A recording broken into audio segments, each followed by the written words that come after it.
and live, and for once, we're right. For once? For once, we figured out where we are. We're back in Palm Beach. Behind us is Palm Beach, Florida. The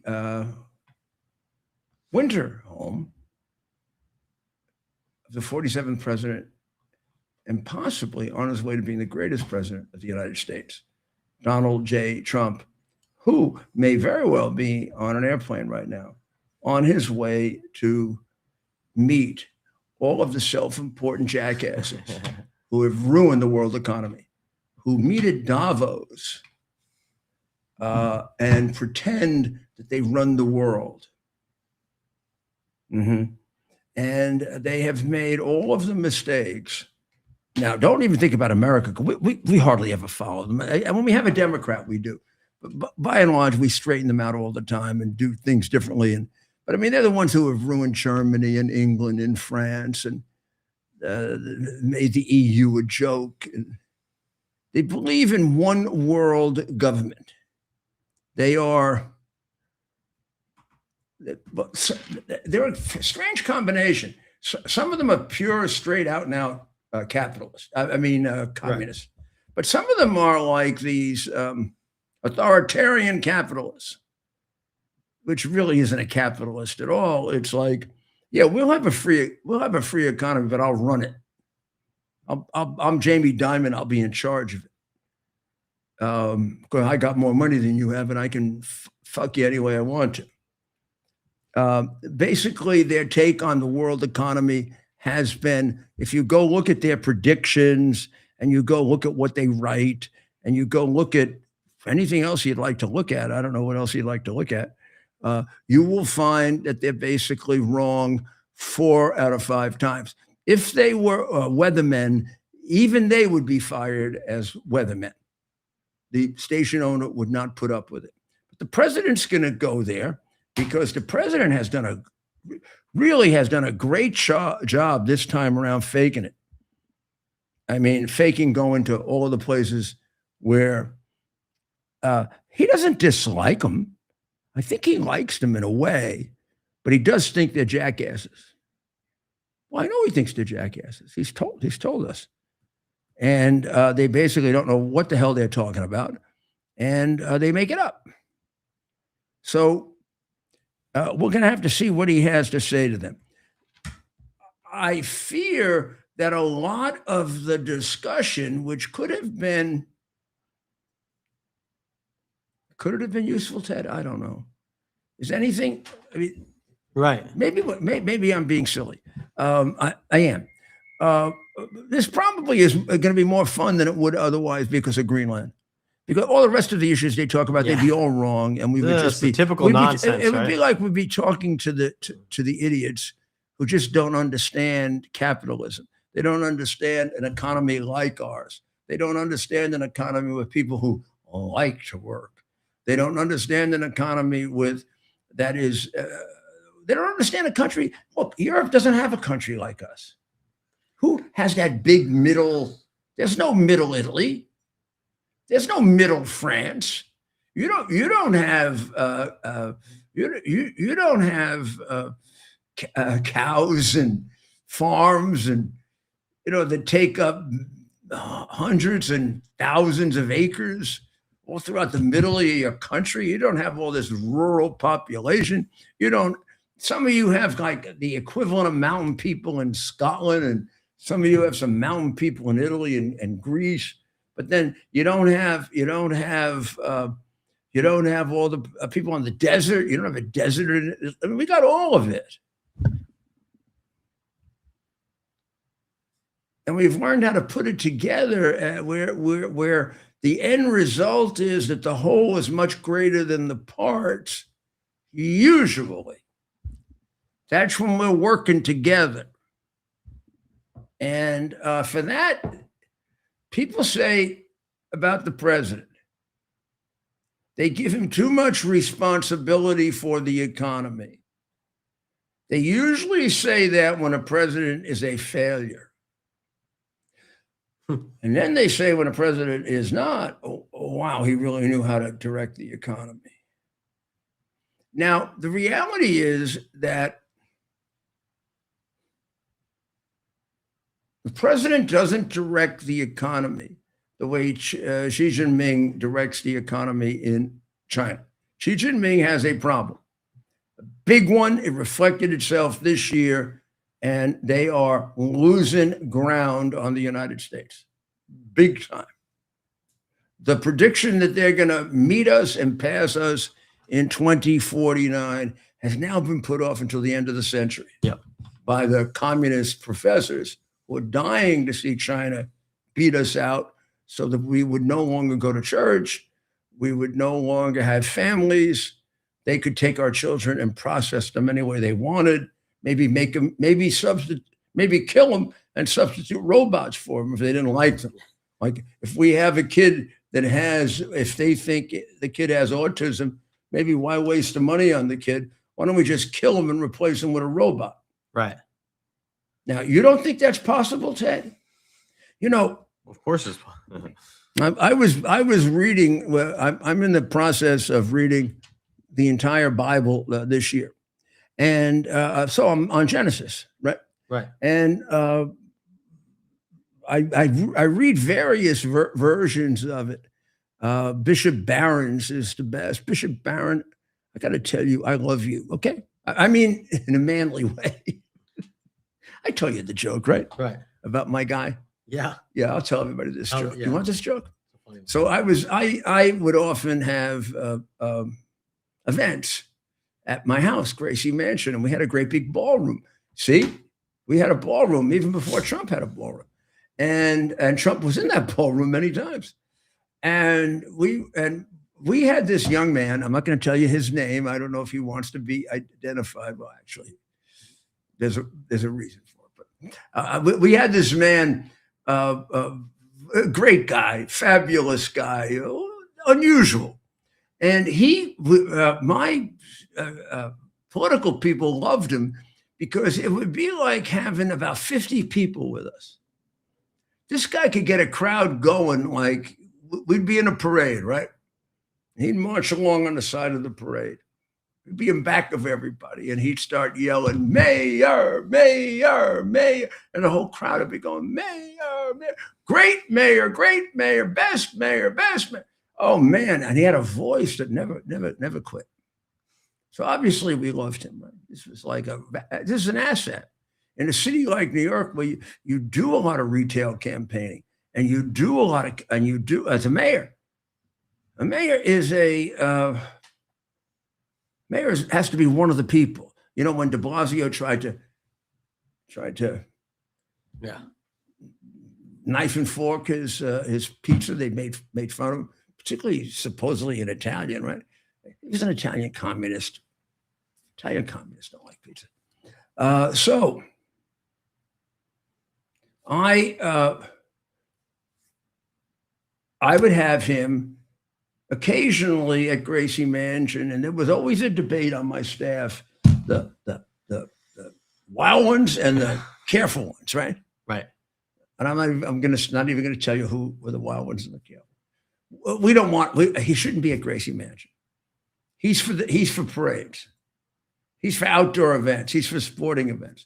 He's not for these more intimate, sophisticated events at Gracie Mansion, which could be the Heart Association or the Daughters of the Revolution, or Seeing Eye for the Blind, or the Mickey Mantle Foundation, or something like that.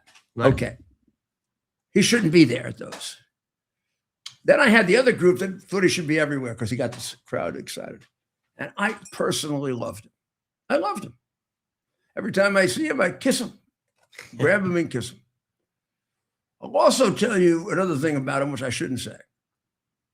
He was a strange guy, a little different, but he would really embarrass the hell out of all of my young men. Every time he showed up, he would show up a beautiful date. I don't know where he found them. He would show up with not Melania Trump, but something like Melania Trump. He'd show up at this beautiful date, and she'd be hanging all over him. And he wasn't, I'm not saying he was a bad looking guy, but he's a little strange. And then all of a sudden he would start yelling, Rudy, Rudy, Rudy, Rudy, even in these sophisticated crowds, and so they would get into it. Rudy, Rudy, Rudy. And then one time he's doing this one. I'm getting ready to finish, and he said, Rudy, I love you. Rudy, I love you, but not in a homosexual way.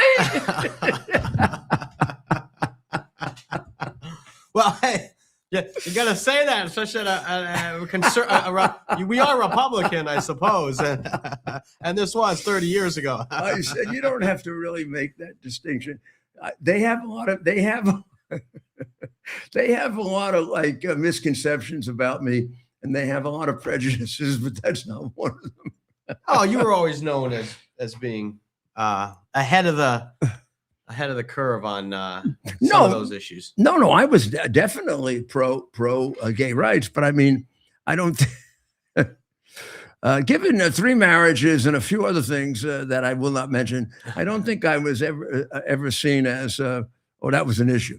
Okay, yeah. So we have with us a very special guest.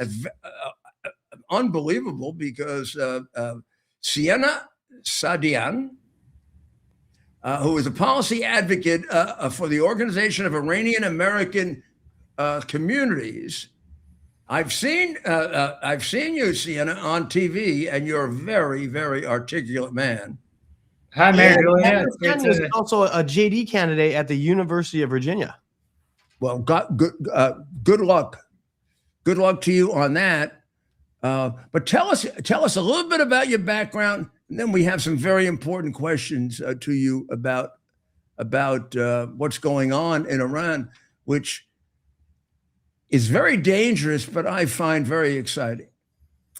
Yeah, well, Mayor Giuliani, it's great to be with you. I've seen you many times at our events over the years. I believe last time might have been around this time at the Nowruz event in DC, but it's always been fantastic to see the tremendous support from folks like yourself over the years. It's wonderful to look back and think about all the troubles that the opposition has gone through over the past several decades, and just how resilient it's been. And a lot of it has been thanks to the large support from folks like yourself and other folks in the American government and other dignitaries. For example, I think back to the challenges we had around Ashraf and the relocation to Albania. So I want to say thank you for that. And it's great to join you at this very, very pressing time. As for background on myself, I grew up in the United States. I actually was born and raised in Kansas to 2 parents who came from Iran.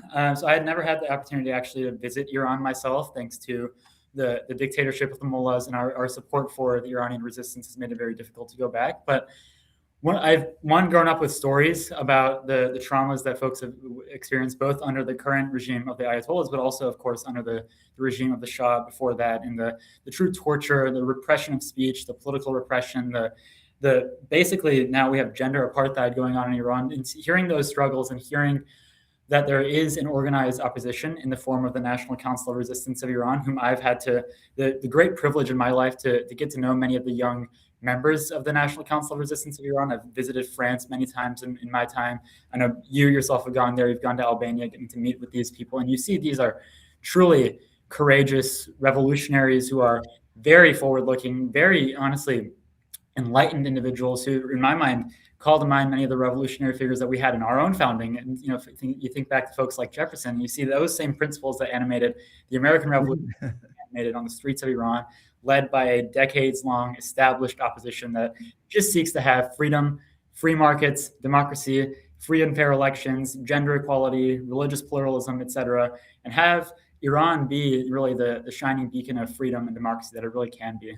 And so I think what we're seeing right now in Iran is a tremendous show of strength, of bravery. We've seen internet blackouts gone on for over 2 weeks now. That's honestly unprecedented, even for the scale of brutality that we've seen for this regime. And I think it's a sign of this regime is really on its last leg.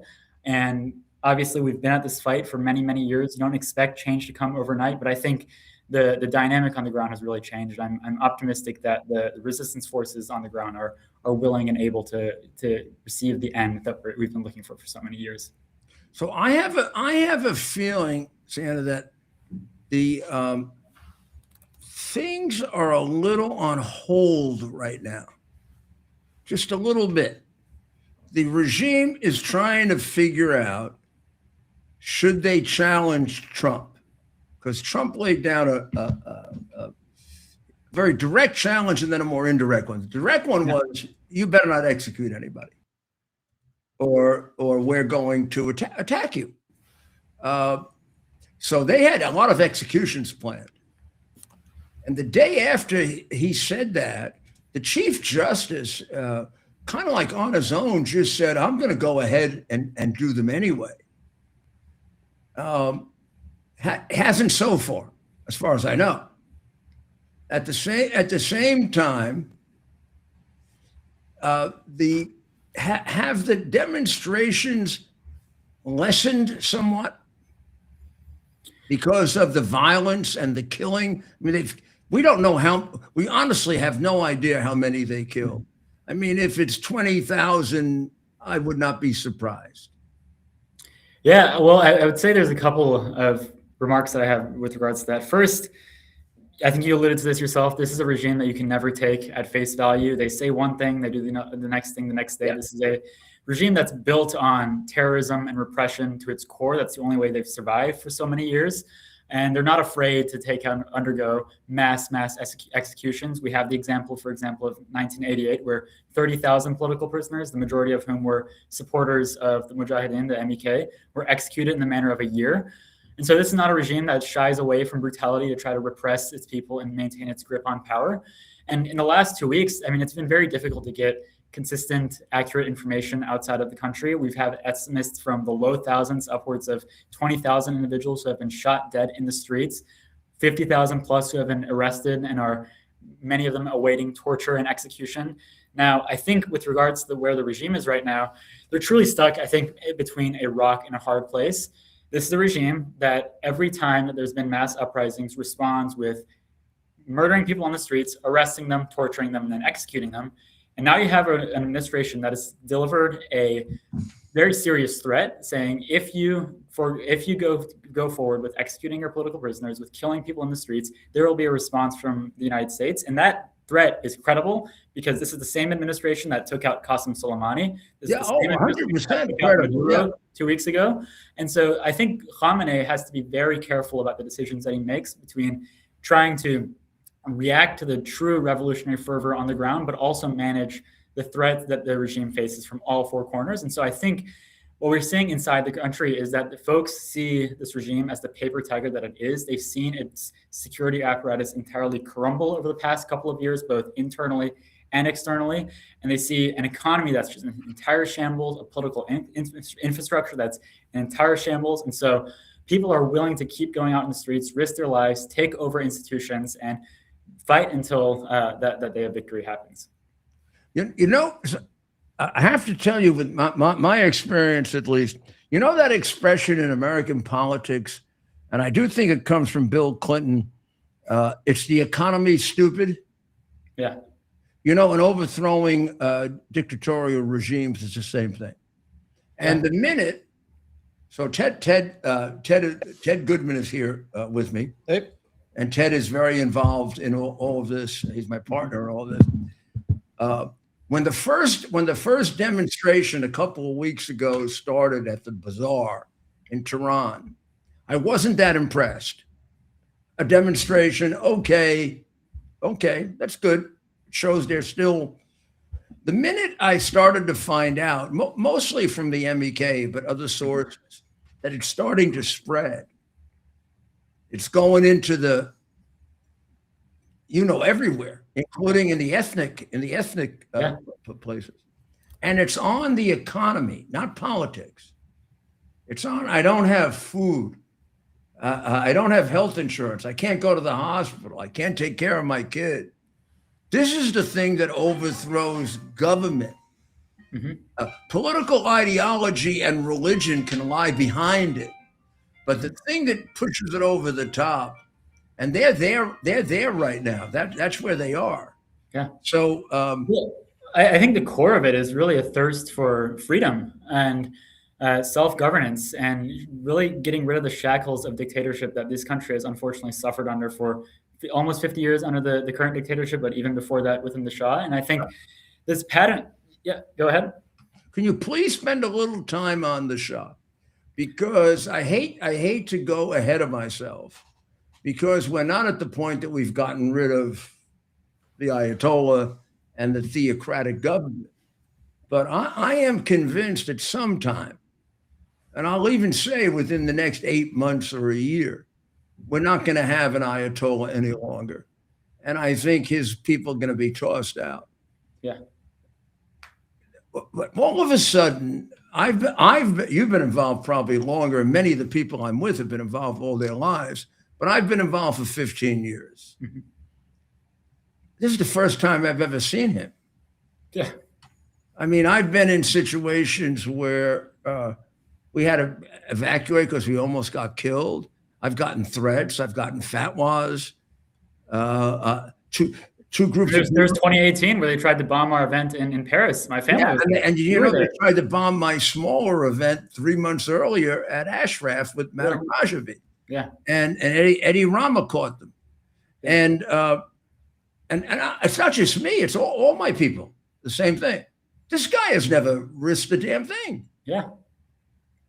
I mean, to mention even the tens of thousands of supporters inside of Iran who have been killed. I think these are folks like, Reza Pahlavi, the son of the Shah, are frankly unserious, opportunistic individuals. Like you mentioned, this is a man who's been living in comfort off of the money that his father's regime stole from the people of Iran, freely living in the United States, going on vacation, doing whatever he pleases. And then every few years when uprisings happen in Iran, he goes on a media tour to try to fancy himself as the next leader of Iran. But this is a man with no real platform, no proven track record. He's had several attempts at making political coalitions that disappear in the blink of an eye. The last one we saw was a couple of years ago when there was the uprisings in 2022. He had this thing he called the Georgetown Coalition, which was really a coalition of a couple of ex-Savak agents, his father's security agencies, a couple of ex-reformists who used to say, let's negotiate with, let's moderate with the regime. Now are supposedly rallying around Reza Pahlavi. And then a couple of celebrities. All these people gathered together in a concert hall or something, post their pictures on Instagram, talk about how they're going to be the leaders of the next revolution. And then a couple of weeks later, it all falls away and they go back to their vacations. I think what really creates change on the ground is you need an organized resistance movement that is has a presence all throughout the country. You mentioned yourself, this is not just concentrated in large cities in the bazaars. It also happens in universities. It happens in minority communities like the Azaris, the Baluchis, etc.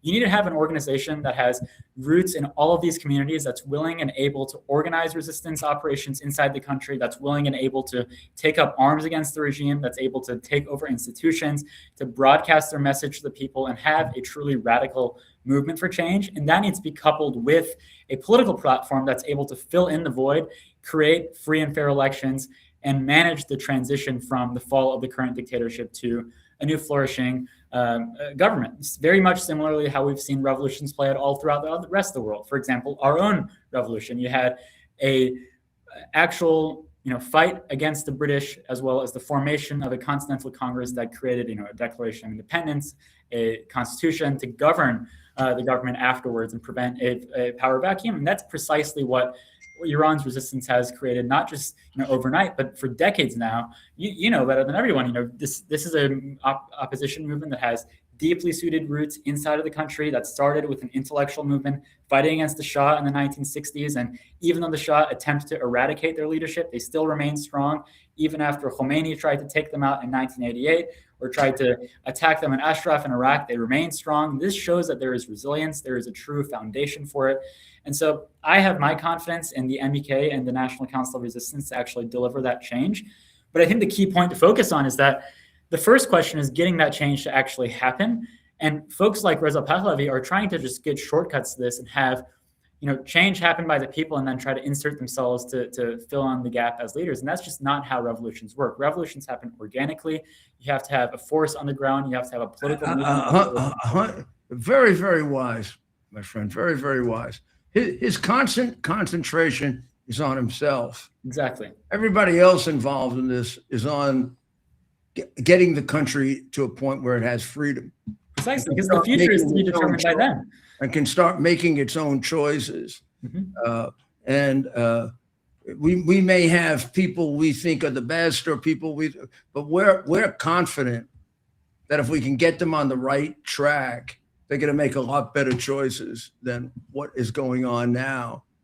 And I also fear with the Shah, and maybe I think too far ahead, but should he somehow fool the media, and you're going to have a civil war. The Azeris that you mentioned, and the Kurds, and then the other groups that are smaller, but they have more animosity toward the Shah than even let's say the Persian Iranians. And they have actually said they will just revolt immediately. So I mean, you'll have a chaos with this guy, because the Shah was horrible to everyone, but particularly to the minorities. Yeah, and I think that's one of the dangers in the self-promotion and many of the media sources that have tried to latch onto his self-promotion campaign, is that it's in many ways derailing the real focus of the revolution. There's really two competing visions here. You've got one vision that I think is laid out by the Mujahideen and the NCRI, which is change from within. The MEK and its resistance units' only focus is amplifying the people and helping lead them towards self-determination and sovereignty, and let the leader be determined by the people through free and fair elections. And the NCRI exists to help facilitate that through a transitional government. On the other hand, you have a model that I think is what is being proposed, well, although we don't really know precisely what the son of the Shah is proposing, because he flip-flops every other day on what he believes. But the real model that they're latching onto is to have a foreign-led regime change, where they want to take out the head of the regime, Khamenei, and place Reza Pahlavi in place. He said himself that he's in contact with the IRGC, which, by the way, is a designated terrorist organization by the United States.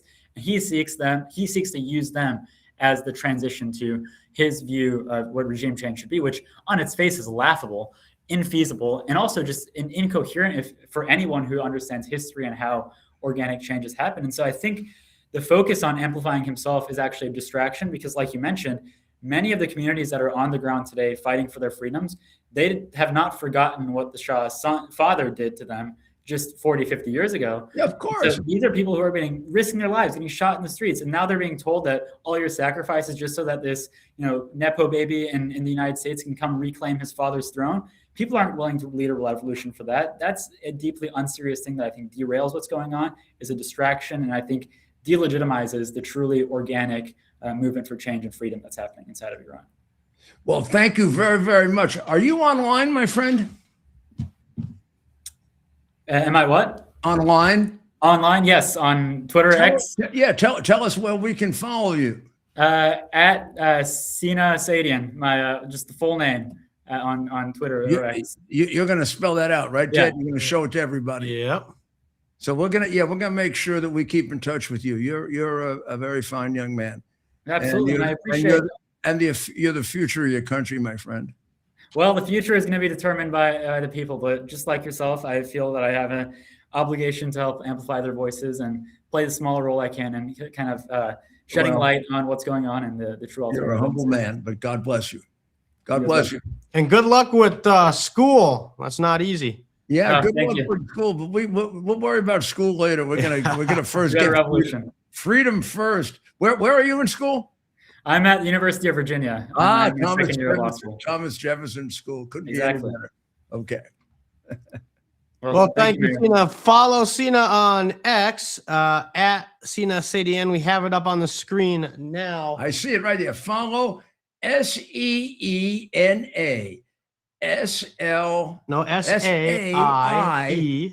SAIEDIAN. You got to watch that little I in the middle, because to a jerk like me, it can look like an L.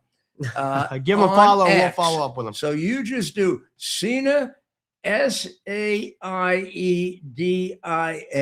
and find out about this guy. I think this is a guy with a future. And last time I said that, I don't know who it was, or maybe it was Trump. So, should we take a break? We'll take a quick break. And make our bow in the direction of capitalism? Yep. As we should, because we are capitalists, because there's nothing wrong with capitalism. Capitalism is economic freedom, like democracy and Republican forms of government are political freedom.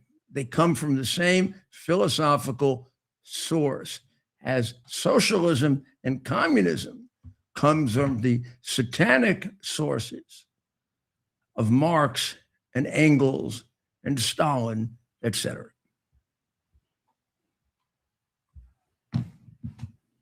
U.S. Army Major Scott Smiley paid a high price serving our nation. Scott was leading his platoon in Iraq when a blast sent shrapnel through his eyes, leaving him blind and temporarily paralyzed. Scott would become the first blind active duty military officer before medically retiring years later. Thanks to friends like you, the Tunnel to Towers Foundation gave Scott and his family a mortgage-free, specially adapted smart home. Show your support for America's heroes now. Donate $11 a month to Tunnel to Towers at T2T.org. Where does he come on? Are you ready for some action? I'm ready for action. Get the Elite TV plan only through the portal. 218 channels, and it's only $69.95 a month, Wow. including your free portal. That's cheaper than everyone else. Your favorite sports, movies, news, Wow. even daytime dramas. We're talking about ESPN, OAN, Newsmax, Wow. channels you can't get anymore in certain areas. Compared to the competition, this is a way better deal. Endless selection. Not to mention all the free music channels. There's over 700 premium and classic movies all ready to go. Wow. Plus, they got catch-up TV that allows you to go back and watch what you've missed or want to watch again. Cut your cable in half and get twice as much for free. Way more channels for half the cost. After the first year, the subscription then drops to $57.95 monthly, Wow. where you change or upgrade anytime. Go to QUXNow.com and get yours today. Use promo code RUDY. Act fast. These deals are selling out. Here we are, pretty much at the beginning of the process here at this pristine, I call it a laboratory. It's not like a factory, it's like a hospital. This is the beginning of the process for roasting. Deep grain, very good quality. Most people don't use this quality. We deal with small farmers because we like to know who we're dealing with. They give us the highest quality, all organic, non-GMO. You should know all Arabica beans, no Robusto, all Arabica. They're gonna go into the roaster and it'll get roasted for about 20 minutes or so.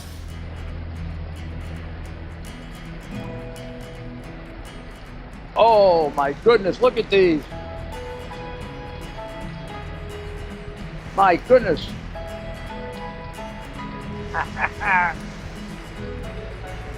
You're going to want to specially order these.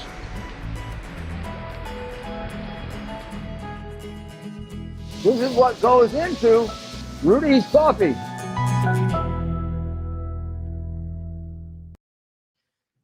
Well, this is Rudy Giuliani back again on America's Mayor Live, hopefully your favorite show. Ted, what is it? It's the fastest hour on the internet. He made that up like 2 days into our first show 30,000 years ago. Took it from Rush. Did you really?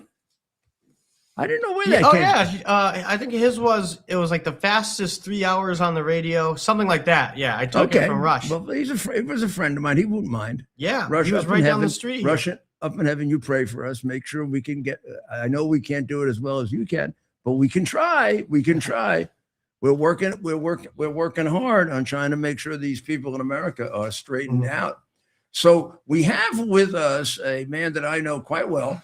Have worked with him very closely on these issues, particularly with the MEK, Ambassador Robert Joseph. And Ambassador Joseph is He was. Well, he was a special envoy for nuclear non-proliferation, which of course is what exploded this whole issue. And about one of the most knowledgeable people on all of what's going on right now and the deep background of it. Ambassador? We have him on. He's got a tough connection. Do you know where he is? I don't know where he is, but we're going to call him. Okay. And we might just do the phone option here. And I'll put up a picture of Well, him. we'll do it whatever we have to do, because his words are what the important part are. He's a very, very knowledgeable man. Sorry about this. It's just totally screwed up. Well, not at all to be worried. It's your words that are the important ones, Ambassador. Ambassador, could you give us a so that I know where we're starting? What's your tell me your view of what's going on right now, and where we are, and how likely we are to see a change in regime? Well, first of all, Mr. Mayor, thank you for having me. It's great to see you again and to hear your voice. Thank you.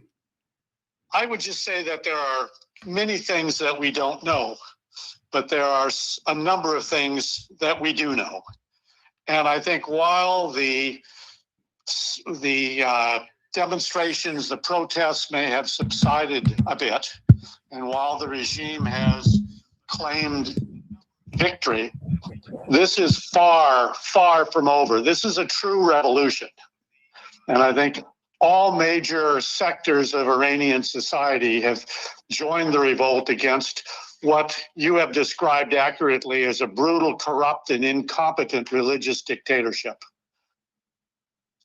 Revolutions are messy things, as you know, and they seldom unfold in a single direction. There are ups and downs. There are episodes of hope and episodes of despair. But I think what we do know is that the Iranian people, the people of Iran, have lost all hope that this regime will change. This regime can't change. We know there's going to be more killings. There's going to be more arrests. There's going to be more torture. There's going to be more executions. It's the DNA of this regime. And the end will only come with the overthrow of the regime by the people of Iran. And how do you see that? How do you see that happening? Well, I think this is a revolution of and by the Iranian people. This is a revolution that's led by the Iranian people and the organized opposition on the ground, which we have seen make significant inroads. Yes. Not only in gathering more support among the population, but in attacking the very symbols of this regime, the very essence of its power. This is not regime change imposed by external actors. This is not Iraq of 2003 or Iran of 1953, for that matter. This is not about establishing or reestablishing a corrupt and discredited monarchy. The Iranian people, I think, are prepared to move to a democratic republic. We've seen over and over their willingness to pay the sacrifice in blood, and they will prevail. I don't think we have to worry about a failed state like we did with Libya. Iran, the great state of Persia, has been a nation state for far longer than we have, for thousands of years. Well, Ambassador, how do you, right now, the president is contemplating, I assume, whether he's going to attack, not attack, have Israel do it, particularly if the killings continue. And it's unclear as to whether they are continuing or they will continue. They keep threatening to do it. So if the president were to do that, how would that affect us? If either the president or Israel were to take out a great deal of their military facilities, would that be a positive or a negative? Well, it's a great question. And I think it's clear that the role of the U.S. is important. And we're all waiting to see what President Trump intends to do. He may not have decided yet. He did lay down a clear red line that the regime has clearly crossed, with thousands dead and tens of thousands arrested. He called for the people of Iran to rise up, to take over the institutions of the state. He did say that the United States would come to their rescue, that help is on the way. Those were his words. And he said the killers would be punished. It's becoming, I think, more clear that his critics, particularly those with Trump derangement syndrome, are trying to compare the president to Obama, who stood by in 2009 and watched without taking any action when thousands of Iranians were killed in the streets, and who in Syria set a red line, as you will remember, that the Assad regime crossed when it used chemical weapons against its own people, and then he backed down. These comparisons are, if anything, premature. I think Trump is moving more military force to the region. He said that all options are on the table, and he said that today. And we know from the president's capture of Maduro and his very effective strikes against Iran's nuclear sites that this is not a man who bluffs. And I think striking at the symbols of the regime, striking at the power centers of the regime, whether it be the Ministry of Intelligence or the IRGC, kinetically would have a positive effect. That's my view. But there are also many other options. He's taking a number of options on the economic front, and there are many more that he could take that will make this regime even more desperate. And there are many options on the cyber front that we're told, but we'll have to see. We'll have to wait and see. It's my gut instinct, and I don't have any solid support for this. I don't want anybody to think I have a source or an inside information. This is just and Ted is my colleague. I don't know that you've seen Ted, Ambassador. Can we put you on the? Yeah, I gotta get this. He's very camera shy, but we've been watching this from the first demonstration they had at the bazaar in Tehran, and I was not particularly impressed with that. I just thought that was another demonstration. But when they started to move into the far reaches of Iran, and I checked with our friend Ali Reza, and he said there are about 50 of these going on, I started to realize this could be the undoing of them. So, inshallah, I really do think we're not getting much further along here without President Trump losing his patience with the way in which they've played him. And he wants to give them, if you notice, one of the things about him that people don't realize because they try to characterize him or caricature him, he gives you enough rope to hang yourself. So, for example, with Maduro, how many times did they say, we gave him so many chances, right? Well, this is what he's doing here. And I think moving the aircraft carrier into place is a very dangerous sign for the Ayatollah. I think that aircraft carrier is being moved into place because if he does do an attack, he wants to be as sure that he can be that we don't lose any American lives and that we have maximum protection for us and the Israelis. So I think it's going to happen. Just going to be a question of when. Mayor, I agree with you, and I think you've made some very important observations. The one point that I wouldn't agree on is the importance of the bazaar and losing the merchant class. And I think that has been a key tell, a key indicator in many previous revolutions throughout the Arab world. That's a good point. And when that happened this time, and that was the lead event, then the students joined, then the workers joined. It's really a broad-based revolution, a true revolution against the regime. And I think what the U.S. might be able to provide through the use of force is that spark that leads to the total collapse of the regime, a regime that is more desperate today than ever before. The people have had enough. I believe that there's going to be more sacrifices that are necessary, but the people are willing to pay that sacrifice. They're paying the price, and the regime cannot last much longer. I'm not known for my optimism, but I am optimistic that this regime is in its last hours. Well, Mr. Ambassador, you have been a great hero.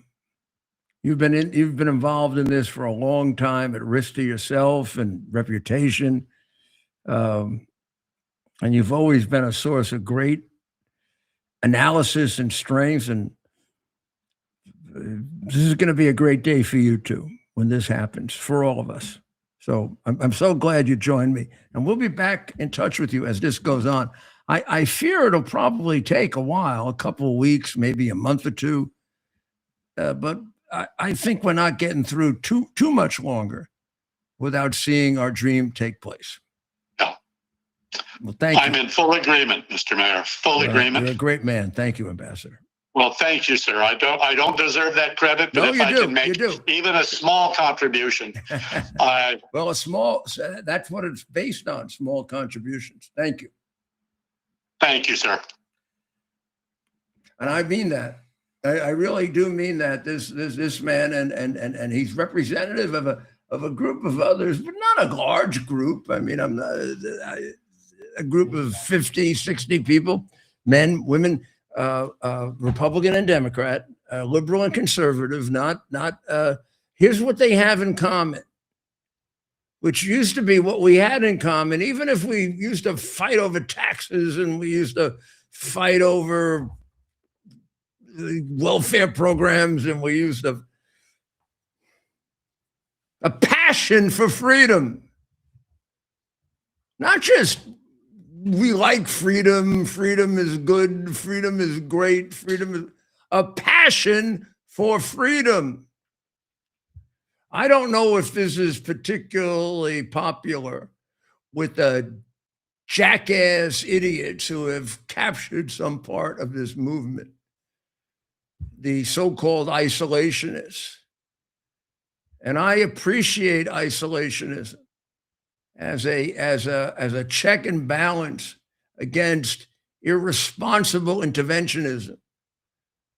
But I don't appreciate isolationism when it leaves people crying for freedom and being slaughtered when God created this country to be a beacon of freedom. Where's your soul? Your American soul? We weren't put here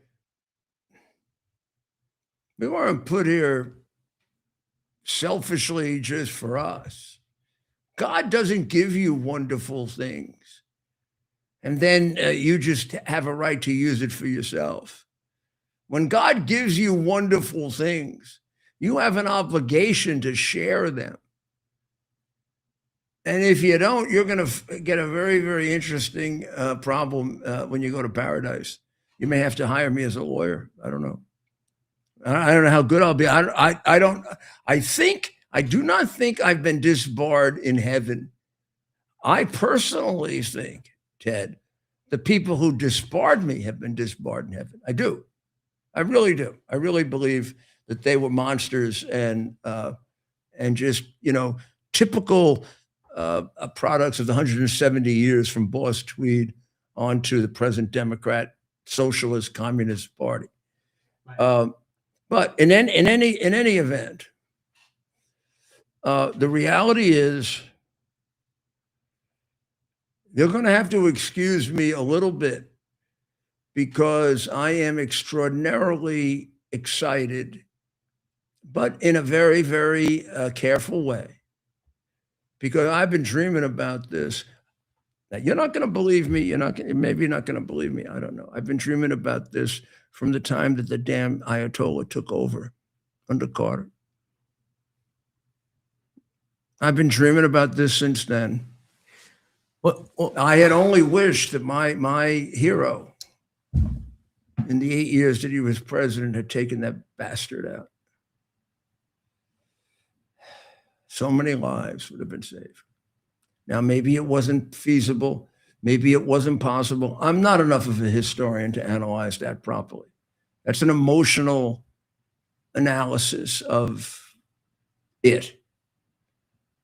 But I relate to people seeking freedom as if they're my friends. I can't describe it to you any differently. It's a personal thing. There's a thing about it that if I can go to heaven and offer to God a couple of things that I did that were really important, I don't know. I think giving people freedom would be one of the most important. Letting his children be allowed to realize who and what they are without the imposition of evil dictators. So this is really important. I don't know that we've ever had a better chance to overthrow this monster. It is impossible in the short time that we have, and maybe even impossible in a longer time right now, to see the full impact of just how much the Iranian regime represents of what's wrong with us. And it represents a lot of it. And by the same token, if it can be eliminated, I don't think you understand the liberation that we will have from that. The liberation that will take place for so much of the world. And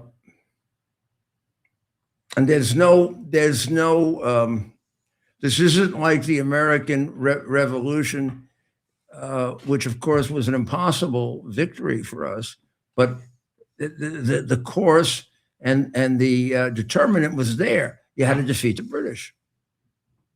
This is much more complicated. You got to win. You got to get rid of the Ayatollah. You got to get rid of the mullahs. You got to get rid of the Iranian Guard, and you got to get rid of whatever infiltration they've had in the army, which is probably the least of your problems. It isn't just a straight out, you're fighting the British regulars, and if you defeat them and you get them, you get them to surrender, they're going to leave. Of course, that was difficult as hell, but things have become much more complex now. You have so many different philosophies, and this is a very complicated application, really, of the Quran. And a justifiable application of the Quran, I might add.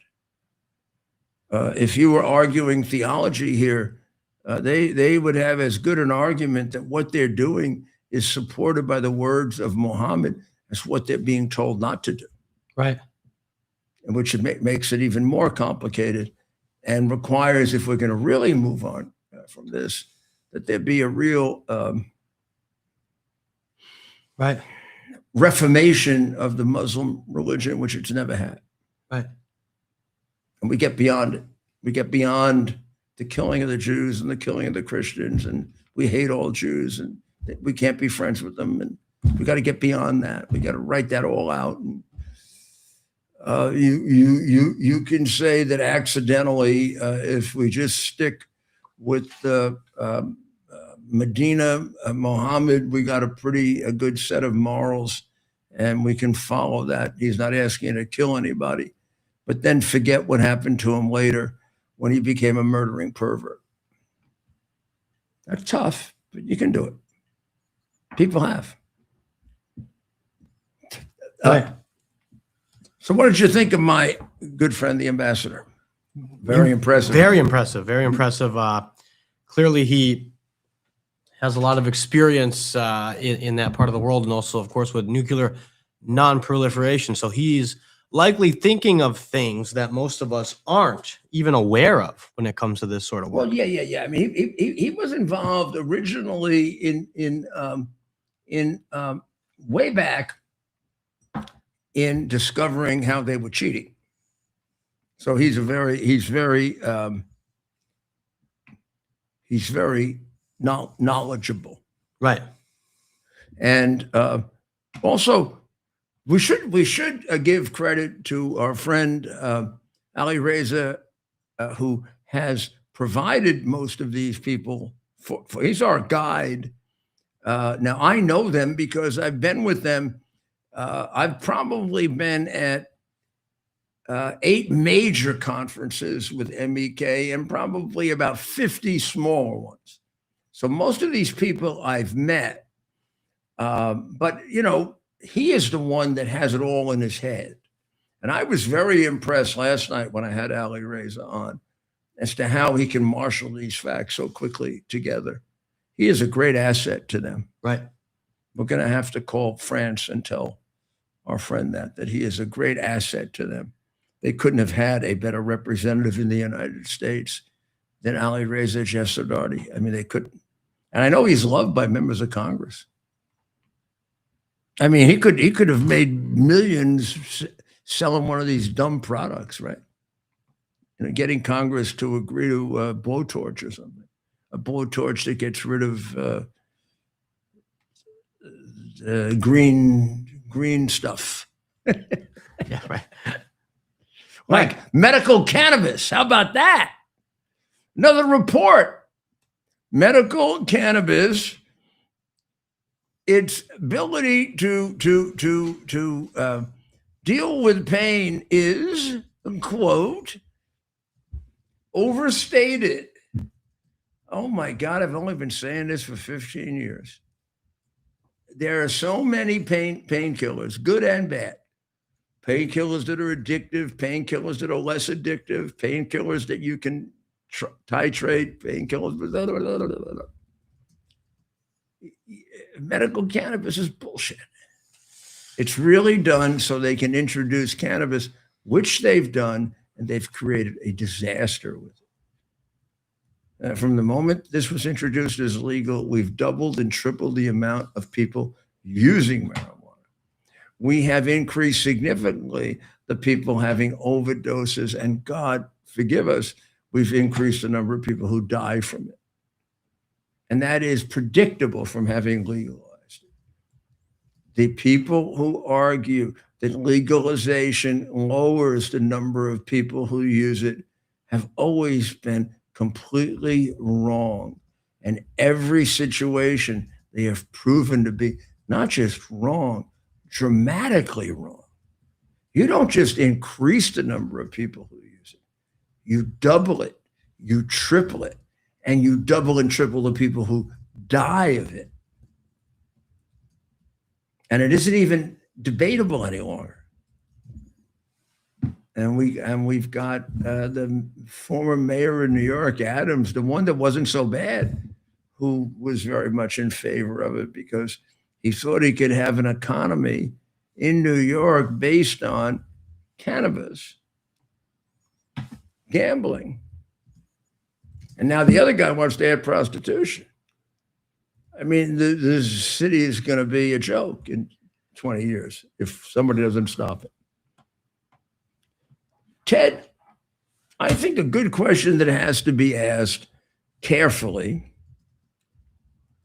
quietly, and academically in a way is, are the Democrats trying to create a civil war?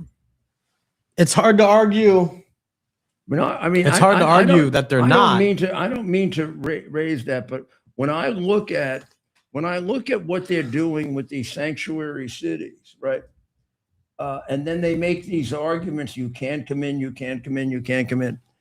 They are the beginning. The whole beginning of it is their complete gross violation of the federal Constitution and federal law.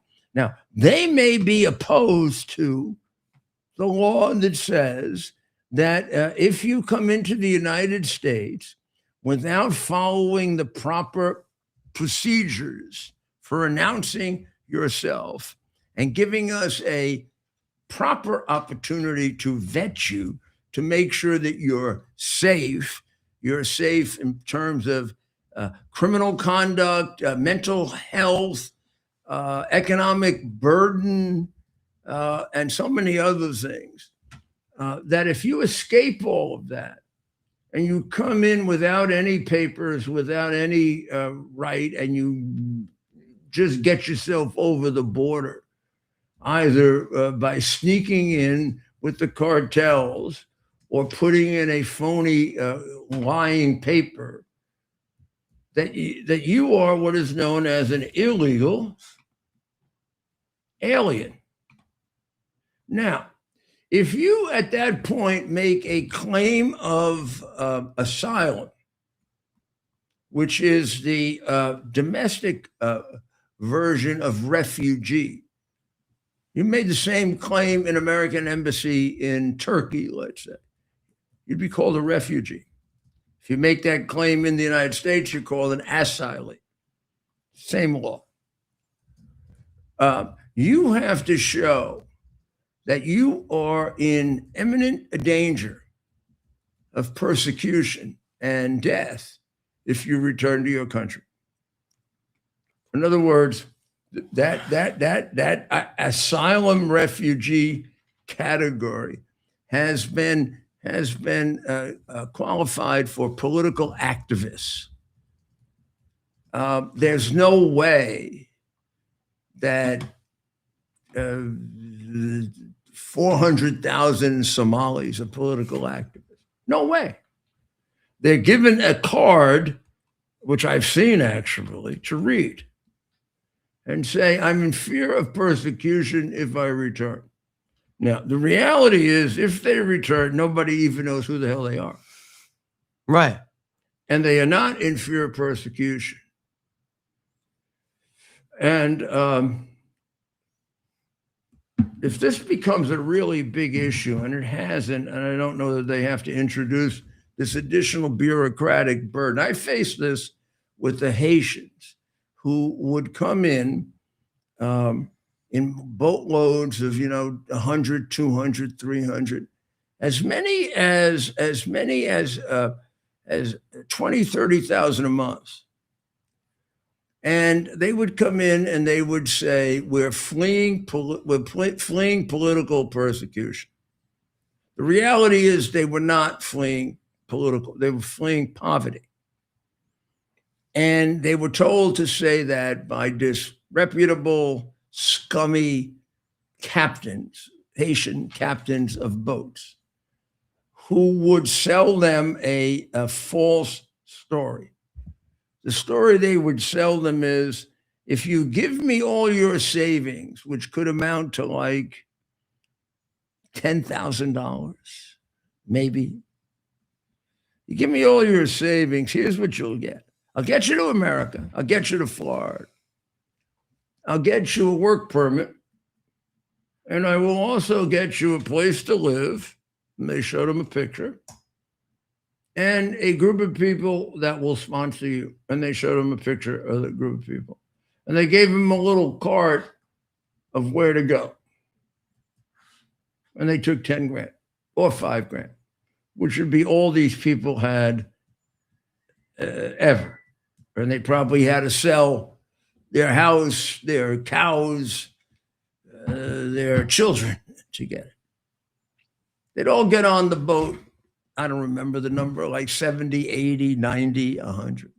The boat was a piece of crap. It should not be coming over the Caribbean. And every once in a while, I can't remember how often, but I'm going to say 1 out of 20, 1 out of 30 would capsize. And the next day in the morning, you'd wake up in Fort Lauderdale or Boca Raton or Miami or possibly Palm Beach, and you'd hear a group of bodies have washed up on the shore of Fort Lauderdale. And some people are alive, and there's an emergency operation going on there. And these were the Haitians who had given up everything they owned to these disreputable so-called boat captains who put together boats that had holes in them. And I don't know if it was 1 out of 5 or 1 out of 10 or 1 out of 20, but some predictable number would die in the process, and nobody gave a shit. Liberals loved it because it was creating a problem for the Trump, for the Reagan administration. It actually all started with Carter, because Carter announced that everybody from Cuba could come in, and Castro, like Maduro, said, "You want everybody, jackass? I'll give you everybody. In fact, I'll give you everybody, and I'll do it in a way that it would take you about a year to figure it out, because you're really stupid and I'm smart. I'm going to send you some really great people. I'm going to send you people who are the fathers and the mothers and the children of the people who escaped here and have established a pretty good life in America. I'm going to send you a whole bunch of them. You're going to love me for that. But I'm going to slip in about 25% of my criminals. Not just my criminals, my psychopathic, maniac murderers from my insane asylums. But when I'm finished, I'm not going to have any prisons. I'm not going to have any insane asylums. You're going to have them all. And for that, I got to probably give you about 100,000 legit citizens. And I'll stick in there, I'll sprinkle in there 30,000 maniacs. That was called the Mario boat lift. It started under Carter. It finished under Carter because he was smart enough not to continue it under Reagan, but he left Reagan with the problem. And the Haitians saw that. And the Haitian boat captains then tried to imitate it by going to the poor Haitian people and saying, if you give me all of your savings, I'll find you. And then they'd make up this whole thing. Find you a condominium. I'll find you an employer. I'll find you a sponsor. I'll find you. Then when even when they lived, most lived, and they showed up on the shores of Miami, Fort Lauderdale, Boca Raton, whatever, they'd have a piece of paper with a phony name. And they get arrested and they'd be brought into the immigration service. Then after a while, they were taught to say, I'm fleeing persecution. But then when they were asked what persecution, they didn't know. Had they ever been persecuted before? What are you talking about? So it was just a population shift that was going on, not a saving them from communism. Haiti wasn't communistic. Haiti was demonically poor. Well, this has been going on for a long time, and when I look back on it, you know, the whole Mario boat lift was about 25 to 30,000 bad guys and about 130,000 really good people. So what was that? 150,000 people. We used to get that sometimes in a month under Biden. And the Cuban was roughly 100,000 and 25,000. 100,000 perfectly wonderful people who had family in America that turned out to be big Republicans in most cases, and slipped in among them 20 to 30,000 of the worst criminals you ever saw in your entire life, including mentally ill maniac criminals. So this has been a part of the communist playbook for quite some time, and Maduro worked this communist playbook on us. Now, when you say Maduro, it really could have been the bitch that's in charge right now. Yeah. Because she was his bitch. Yeah. Now, I know the president likes her because she's doing what he says. He makes believe he likes her. But she's Maduro's bitch. And if you've been Maduro's bitch, you don't change. This has got to go eventually. And Machado is I have no idea. Maybe she's not as capable. I don't know that.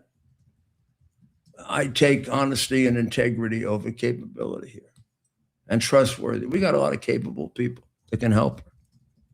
I'll go help her if you want. Okay? Right. I take capable over murdering communist swine anytime, any place, and certainly in poor Cuba, which has gotten so many problems. So Well, many. let's see. What else do we have here? Tell us about the football game, Ted.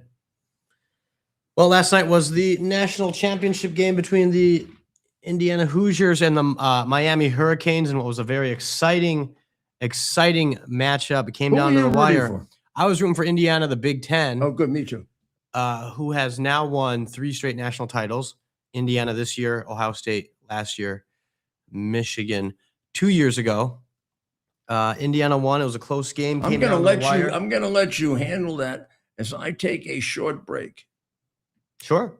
for a necessary break. We all have to do it from time to When I time. come back, I will tell you a funny story about it. So, I have a funny story about everything.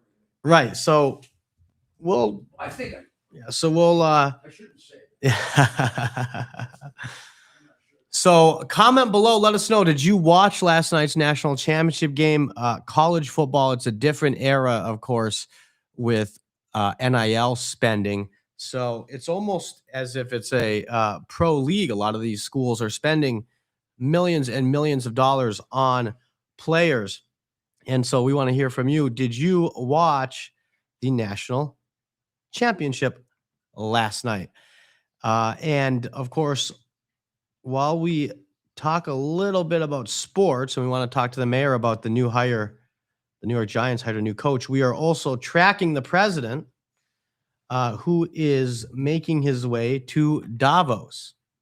So let's see if we can find any coverage of the president making his way to Davos, Switzerland. I believe Davos is in Switzerland.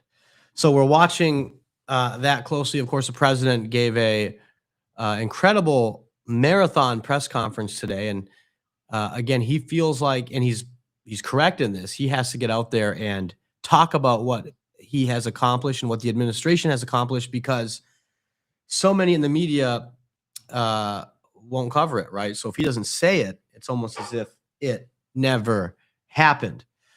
So comment below, let us know your thoughts. Did you watch the president today?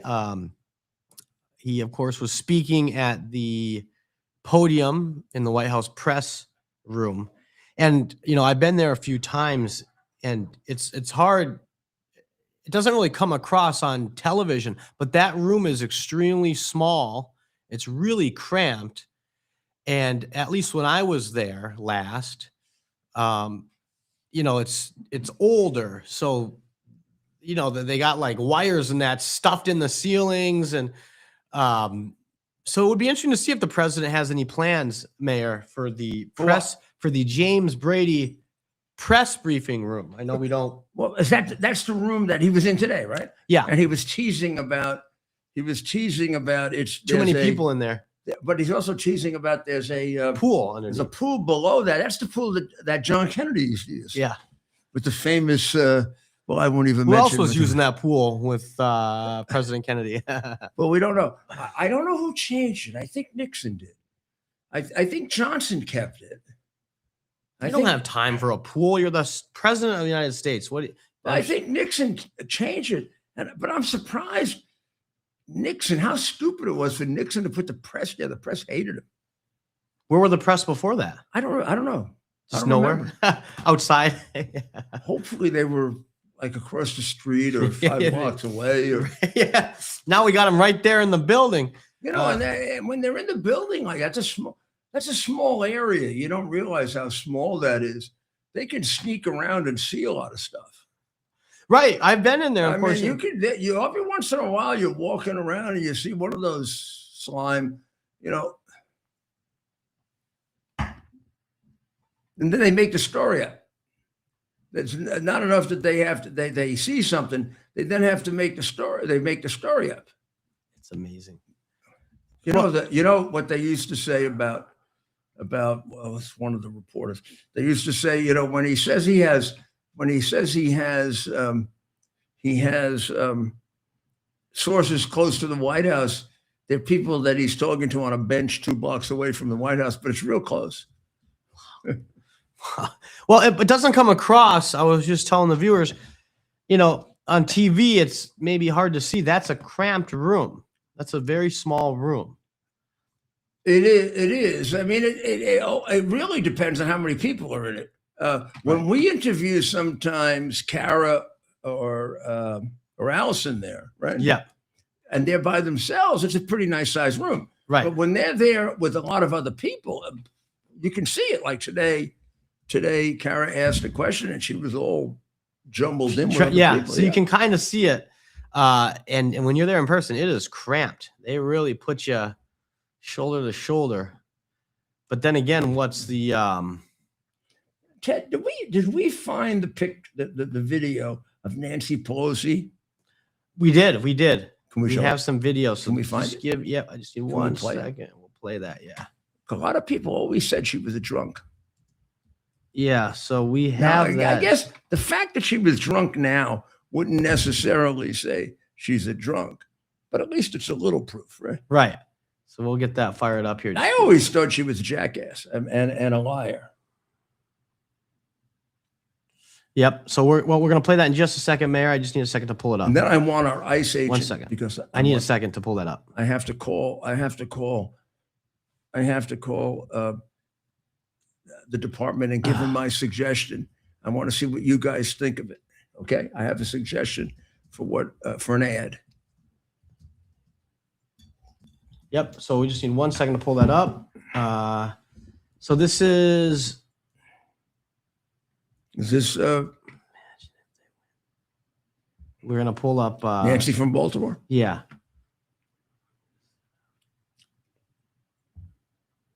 We just need a second. Sorry, it's That's okay. Take it taking down. a second. So Let me yeah. give you another story while we're doing this. So everybody knows Bernie Sanders, right?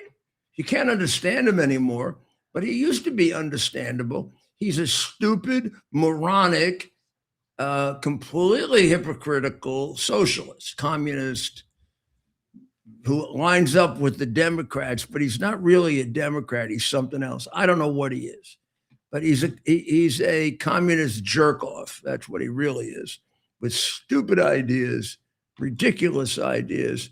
And young people get all excited about him because he says socialism and they go, whoa, when they hear socialism. He's been on the board of the Holocaust Museum for 18 years, which is when it started. I remember when the Holocaust Museum, I was invited when it started because myself, but mostly other people before me, I helped to fund it. Robert Morgenthau and many of the people in the Jewish community in New York built the Holocaust Museum in New York. And I remember such excitement about the Holocaust Museum in the city of Washington. It was the most viewed museum for about 2 years, Ted, Yep. by far. Yep. He's been on the board since the beginning, and he's Jewish. He lives in Washington for all the bullshit, right? He lives in Washington. He's a multi-effing millionaire for all the socialist bullshit. He's never gone to a single board meeting. Boy, he must really care about the Holocaust. Right. Wow. Gee, Bernie, is that a real display of exactly what a phony bastard you really are? Yeah, it is. Yeah. So why don't they just kick him off now? Out. 18 years, you don't show up for a meeting. I mean, there may be some of these people who live in Hawaii. Some of these people may live in California. Some of these people may not have the kind of money you have, which you have made, never having worked a day in your life. Would you sometime like to explain that, you lying communist scum? Would you like to explain it sometime? Or would your wife like to explain it?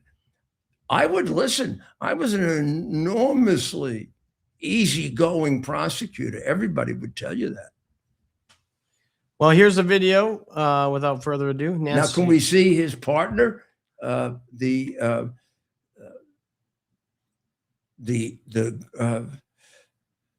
woman from Baltimore?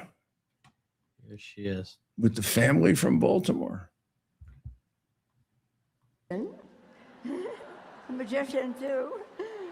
He was a force of nature. He was a force of nature, restless, searching, curious, and kind. He helped create a sound that became a language, a culture, and became a sense of community. You all know that. A sound that invited people not merely to listen, but to belong. And so we were welcomed by the mayor to San Francisco, which just loves Bobby Weir. Don't we love Bobby Weir? Many are here from all over the state, and I bring national message to all of you. Bobby understood something. He was so very remarkable. He understood something essential about America, that our strength and our improvisation, our diversity and our willingness to learn from one another, even when the tune changed. Huh.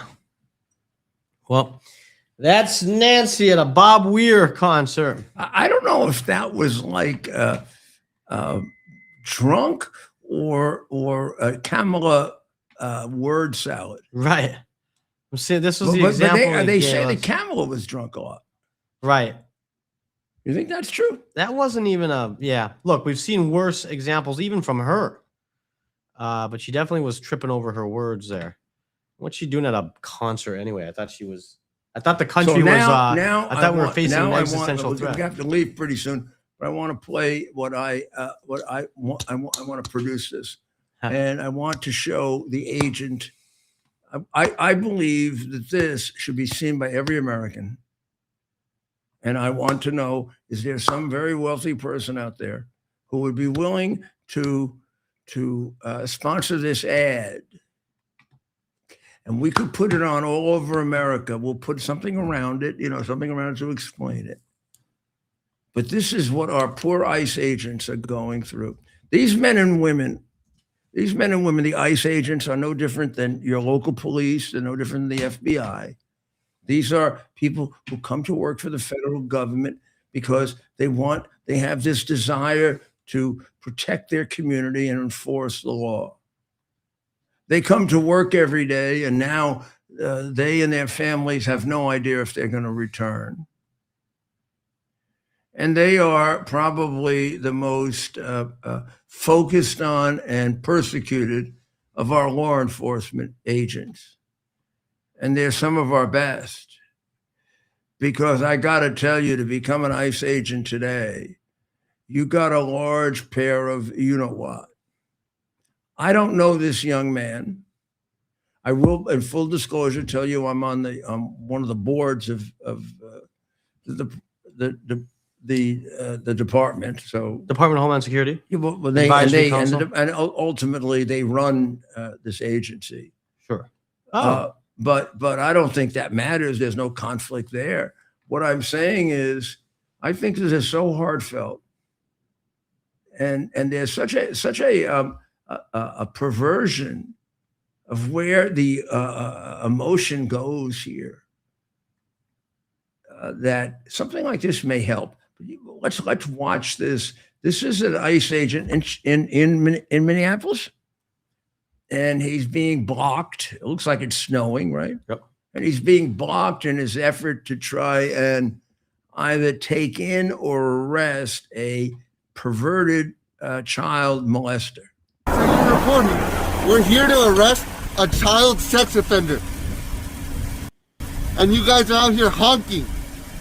No, we're pressing. No, we're not. That vehicle right there is honking and impeding our investigations while we're trying to arrest a child sex offender. That's who you guys are protecting. Insane. That's what we're doing. You realize by honking, you can alert the guy to run away. You can alert the guy to pick up a gun and blow the brains out of the poor agent coming through the. And by honking, you are obstructing justice. And I don't know. I don't think they're really. I don't think they're really in a position to be as tough as I would be. But I just don't give a damn. I would have arrested her for interfering with that arrest and let her feel the inside of a jail. So maybe it would show her the consequences and how serious this is. What she didn't do this, but it could be part of a story where you'd write someday that she got that agent killed by honking a horn. Depends on how dangerous the guy he's arresting is. He doesn't know. He doesn't know. The guy's a sex offender. He may be a sex offender and he's just a little scum pervert, or he may be a sex offender who's also a murderer. How does he know? How does she know? And what the hell is she doing interrupting him anyway? What the hell's wrong with her? Why doesn't she go get a psychiatrist and straighten herself out? Maybe an arrest and a prosecution and a felony conviction would help her do that. And instead of putting her in jail, they'd send her to a psychiatrist. Here's the problem. In Minnesota, the psychiatrist would probably agree with her. He'd probably be more screwed up than she is. That's what you get in these liberal communities. It's tragic. It's absolutely tragic. I mean, there are certain basic values, like we support our law enforcement agents. Tell me what that guy was doing wrong. He's got a warrant for the arrest of a person who came into this country illegally and probably has a detainer. Almost definitely has a detainer. That's how you would find out about it, because nobody in Minneapolis would inform him. You got to understand this. They cover up for sex offenders in Minneapolis. I guess a baby mayor likes them. So he covers up for them because the police in Minnesota, Minneapolis and in Minnesota, cannot alert the ICE agents. So somebody gets arrested. They were molesting a 5-year-old girl. They get convicted of molesting the 5-year-old girl. They are illegally here from, most likely, if it's Minneapolis, Somalia, which is a more than representative crime among Somalians. There is a high incidence of perversity. So now he spends his 3 years in jail, maybe 2, maybe 1, maybe 6 months, given the Minneapolis left-wing communist Democratic Farmer Workers Socialist Communist Party Democrats. But whatever he serves in prison, now this animal is coming out of prison. He has what is known as a detainer. So when the Immigration Service, ICE, finds out that a person who's come in illegally has committed a crime and is in jail, they place a detainer on him. And the detainer says, as soon as he's about to be released, notify us so that we can have agents there to pick him up at the prison and put him in the proper federal prison. Doesn't that seem like the right kind of working relationship between federal and state law enforcement agency? When the predominant crime and the most important one is the immigration crime, because it's the one that the Supremacy Clause says the federal government gets to execute. Yep. Instead, in these sanctuary cities, which are really unlawful cities, the mayor or the city council or both have passed a law or an executive order that prohibits the police from notifying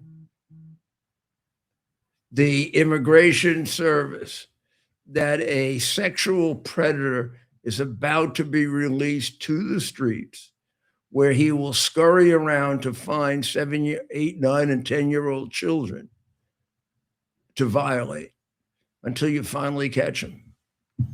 So that's who Rebecca Good, for example, who lost her life trying to kill an ICE agent. That's who she was protecting. And that's who her girlfriend, who should be prosecuted for being an accomplice, Bless you. yelling, "Drive, baby, drive," should be prosecuted for. And not because I want to have vengeance against them, and I feel terrible about the lady who died, except for the fact that she killed herself.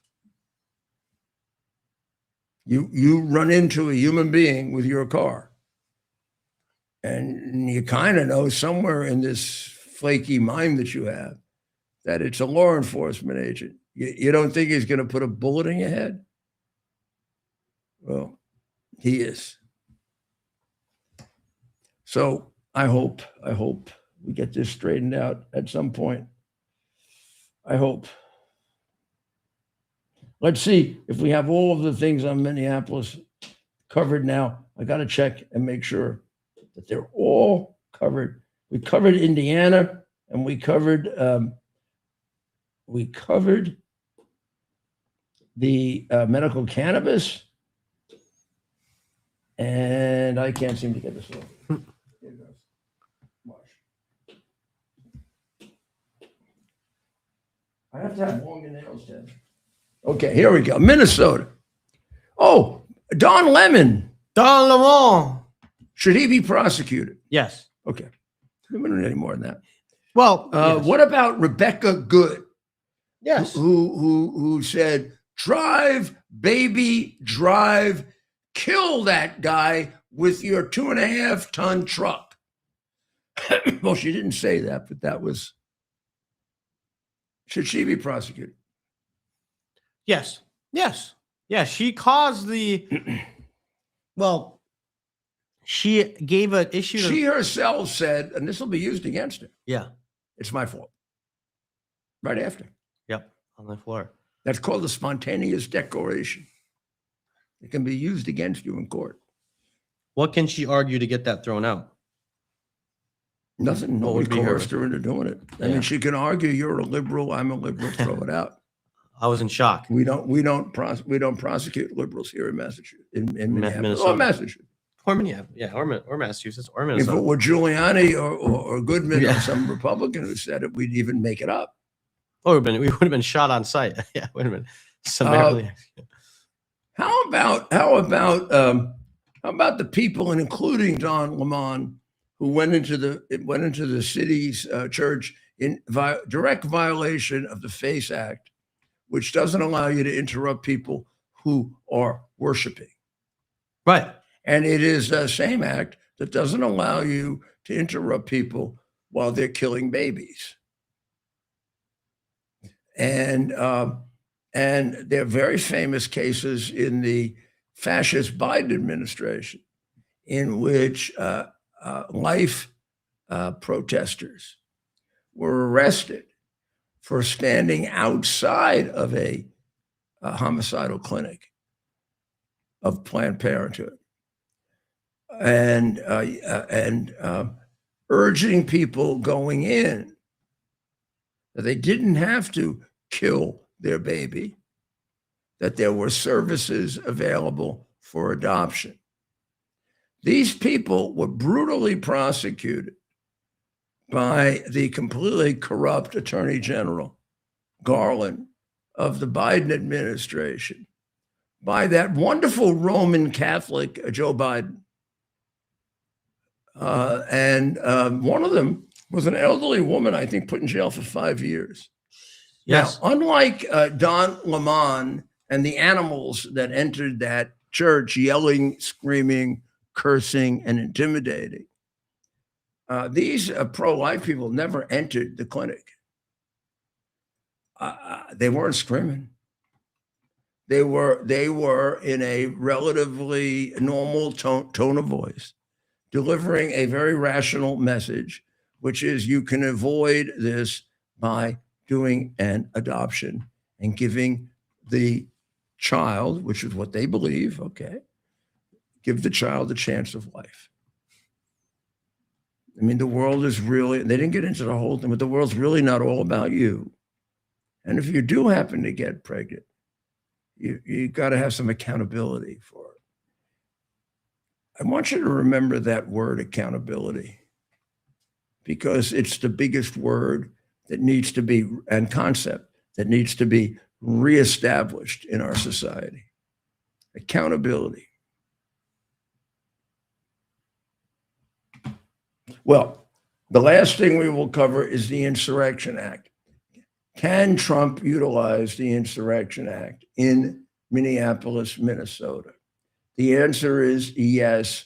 There is more than enough legal basis to do that. Is it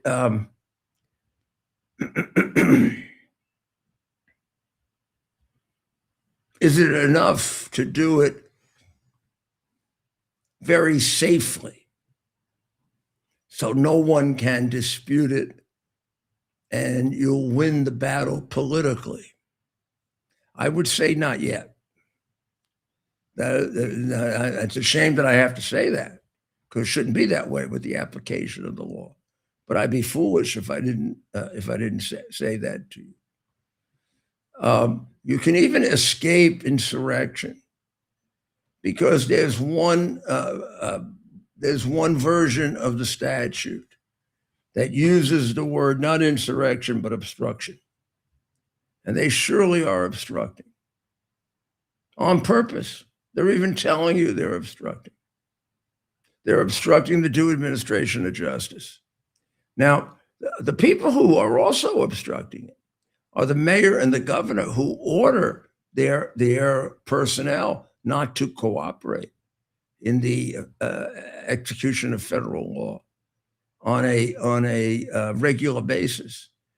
That's setting up a lawless city. And although it isn't as dramatic or as personal and as traumatic, I guess, as slavery, it's very, very similar. The mayor and the governor have no right to interfere with federal law enforcement in their attempt to carry out the laws passed by the Congress of the United States. And one of those laws is that you are subject to arrest if you are in this country without the proper papers and proper authorization. Right. Or if you have falsely filed an asylum application. Well, tomorrow we're going to have an interesting day, because our president is on an airplane right now, heading over to Switzerland. I remember years ago, maybe 8 or 10, driving to Davos, because I decided to drive with my just myself and my favorite one of my favorite security people, Bo Wagner, and I decided to drive him because I can teach him opera. And we played La Traviata, and we played Cavaliere Rusticana, and then we played for the rest of it Bocelli, and we went through the mountains, and I did the driving, not my security. Can you believe this? I did the driving because I love driving I'm not surprised. Mountain roads. And I think Bo really enjoyed that. Maybe we'll get Bo on and he can reconstruct it for you, see if he remembers. But I really enjoyed that a lot. Then I went there and I gave my talk and I was asked questions and we drove back again. I think we even stopped off somewhere and went to a concert or something, or went to a church concert, I think, and came back. And I was so unimpressed. I was a bunch of, let me impress people, stupid jerks who were really being important, like really, really being important. I couldn't understand their questions. Now,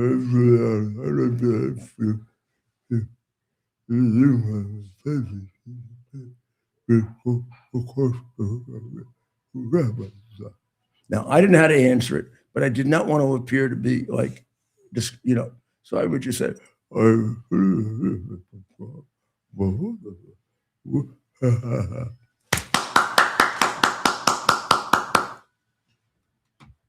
that's what he's talking to tomorrow.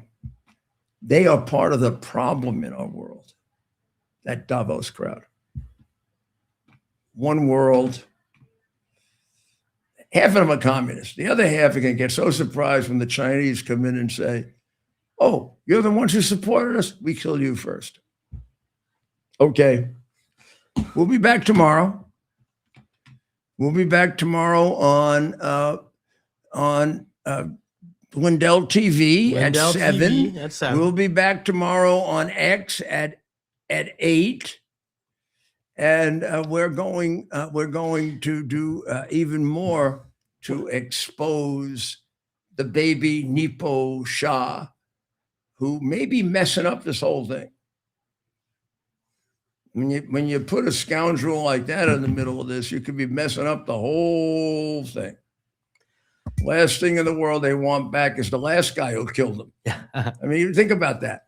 Let me get rid of the guy who's killing me. I'll bring back the last guy who was killing me. Really smart. Yeah. So pray for the people of Iran. Pray for the people of Israel. Pray for the people of Ukraine, who we have to talk about some more. We've lost track of Ukraine, which we should. That is. Pray for our president, who is somewhere over the Atlantic right now, and that God gives him the wisdom and the courage and everything else. I know he has it, but he gets it from God. So you have to pray. And we pray to God for peace. Okay. God bless America. It's our purpose to bring to bear the principle of common sense and rational discussion to the issues of our day. America was created at a time of great turmoil, tremendous disagreements, anger, hatred. There was a book written in 1776 that guided much of the discipline of thinking that brought to us the discovery of our freedoms, of our God-given freedoms. It was Thomas Paine's Common Sense, written in 1776, one of the first American bestsellers, in which Thomas Paine explained, by rational principles, the reason why these small colonies felt the necessity to separate from the Kingdom of Great Britain and the King of England. He explained their inherent desire for liberty, for freedom, freedom of religion, freedom of speech, the ability to select the people who govern them. And he explained it in ways that were understandable to all the people, not just the elite. Because the desire for freedom is universal. The desire for freedom adheres in the human mind, and it is part of the human soul. This is exactly the time we should consult our history. Look at what we've done in the past and see if we can't use it to help us now. We understand that our founders created the greatest country in the history of the world, the greatest democracy, the freest country, a country that has taken more people out of poverty than any country ever. All of us are so fortunate to be Americans. But a great deal of the reason for America's constant ability to self-improve is because we're able to reason, we're able to talk, we're able to analyze. We are able